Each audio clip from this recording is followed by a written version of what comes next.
আসসালামু আলাইকুম।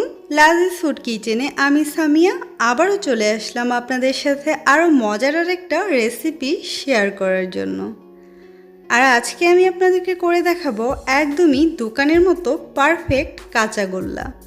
খুব সহজভাবে আর পারফেক্ট কাঁচাগোল্লা কীভাবে বানাবেন সেই রেসিপিটাই আজকে আপনাদের সঙ্গে শেয়ার করব। তাহলে চলুন দেরি না করে দেখে নেওয়া যাক।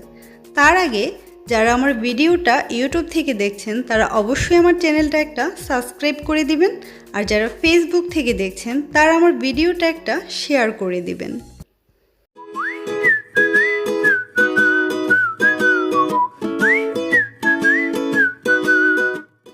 তো প্রথমেই আমি কাঁচাগোল্লা তৈরি করার জন্য ছানা কেটে নিব। তার জন্য চুলায় একটি প্যান বসিয়ে এতে দিয়ে দিলাম গরুর লিকুইড দুধ 2 কেজি।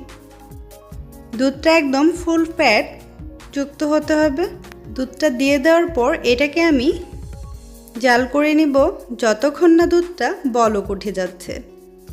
এটাকে কিন্তু বলক উঠে গেলেই চুলাটাকে বন্ধ করে দিতে হবে, কোনোভাবেই আরও বেশি জাল করে নেওয়ার প্রয়োজন নেই। এই তো বলক উঠে গিয়েছে, এখন আমি চুলাটাকে বন্ধ করে দিয়ে এটাকে 2 থেকে 4 মিনিট একটু নেড়ে চেড়ে এটার খুব বেশি তাপমাত্রাটাকে একটু কমিয়ে নিব, তবে এটাকে ঠান্ডা করে ফেলা যাবে না। এভাবেই পুরো ভিডিওটা ফলো করলে আপনারা এই ছানা কাটাটাও পারফেক্ট তৈরি করতে পারবেন। এই তো দুধটা কিন্তু বেশ গরম আছে। এ পর্যায়েতে আমি দিয়ে দিব ভিনেগার। তো আমি ভিনেগারের সঙ্গে কিন্তু কোনো পানি ব্যবহার করিনি, সরাসরি ভিনেগারটাই এখানে দিয়ে দিচ্ছি।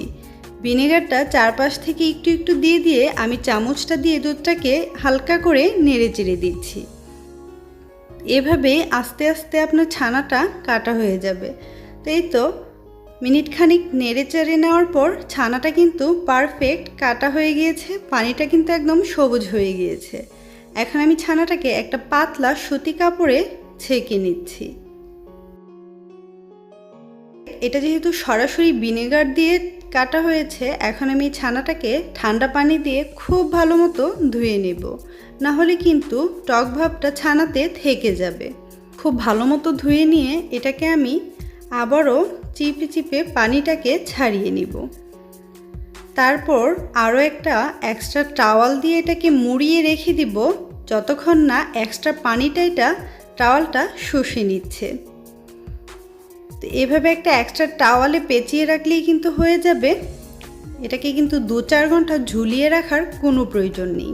এভাবেই আধা ঘন্টার মতো রেখে দিয়েছিলাম, তাতেই কিন্তু এক্সট্রা পানিটা পুরোপুরি শুকিয়ে গিয়েছে। এখন আমি ছানাটাকে একটা প্লেটে নিয়ে নিব, দেখাচ্ছি আপনাদেরকে কতটা পারফেক্ট ছানা তৈরি হয়েছে। এই টিপসগুলো ফলো করে যদি ছানা তৈরি করেন তাহলে আপনাদের ছানাটাও এরকম পারফেক্ট তৈরি হবে।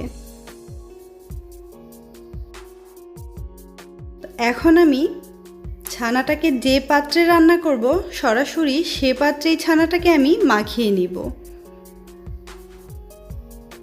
তো ছানাটাকে পাত্রতে নিয়ে আমি হাত দিয়ে খুব ভালো মতো এটাকে মাখিয়ে নিব। এই কাজটা একটু সময় নিয়ে করতে হবে, খুবই ভালো মতো কচলিয়ে কচলিয়ে এটাকে মেখে নিতে হবে, কোনোভাবেই যেন ছানাতে দানা দানা ভাব না থাকে। খুব ভালো মতো মেখে এটাকে একদম ক্রিমি ক্রিমি করে নিতে হবে। তারপর ছানাটা যখন খুব ভালো মতো মাখা হয়ে যাবে তখন আমি কড়াইটাকে চুলাতে বসিয়ে চুলাটা ধরিয়ে দিব। তারপর এটাকে একটা স্প্যাচুলার সাহায্যে 2-4 মিনিট নেড়ে চেড়ে জাল করে নিব। 2-4 মিনিট জাল করে নিলেই ছানা থেকে পানি বের হবে, এতে ভয় পাওয়ার কিছু নেই। এখন আমি এতে দিয়ে দিলাম 1 কাপ কনডেন্স মিল্ক। কনডেন্স মিল্কটা দেওয়ার পর নেড়ে চেড়ে জাল করে নিব যতক্ষণ এটা শুকিয়ে আসছে।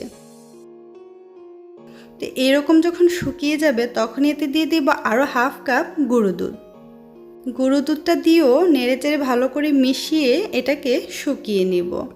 তো এটা কিন্তু পুরোপুরি রেডি হয়ে গিয়েছে, এখন এটাকে আমি নামিয়ে নিব। অনেকেই একটা কাজ করেন, অর্ধেকটা ছানা রেখে দিয়ে বাকি অর্ধেকটাকে রান্না করেন। তো এই কাঁচাগোল্লার জন্য এটা কিন্তু কোনো প্রয়োজন নেই, পুরো ছানাটাকে রান্না করে নিলেই পারফেক্ট কাঁচাগোল্লা আপনারা তৈরি করতে পারবেন।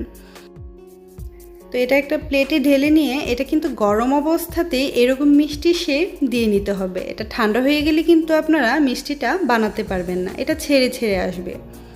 আমি কিন্তু এভাবেই মিষ্টি তৈরি করে নিচ্ছি। আপনারা আপনাদের পছন্দ অনুযায়ী সাইজে মিষ্টিটাকে বানিয়ে নিতে পারবেন। মিষ্টিটাকে বানিয়ে নেওয়ার পর সাথে সাথেই কিন্তু আমি এটাকে গুঁড়ো দুধে গড়িয়ে নিচ্ছি। আমার হাতের কাছে মাওয়া ছিল না, নয়তোবা এটাকে মাওয়াতে অবশ্যই গড়িয়ে নিতাম। আপনাদের কাছে যদি মাওয়া থেকে থাকে অবশ্যই আপনারা এটাকে মাওয়াতে গড়িয়ে নেবেন। এই তো রেডি হয়ে গেল কাঁচাগোল্লা। এটা খেতে এতটাই মজা, একবার বানিয়ে খেলে মনে হবে যেন বারবার এটা বানিয়ে খাই। আর দেখতেই পেলেন কতটা অল্প সময়ে এটা বানানো যায়। বাসায় মেহমানকে বসিয়ে আপনি মিষ্টিটা বানিয়ে নিতে পারবেন। আর এই মিষ্টিটা কিন্তু আগে থেকে তৈরি করে রাখা ছানা দিয়েও সহজেই বানানো যায়। তো অবশ্যই এই রেসিপিটা ফলো করে বাসায় তৈরি করবেন। ধন্যবাদ।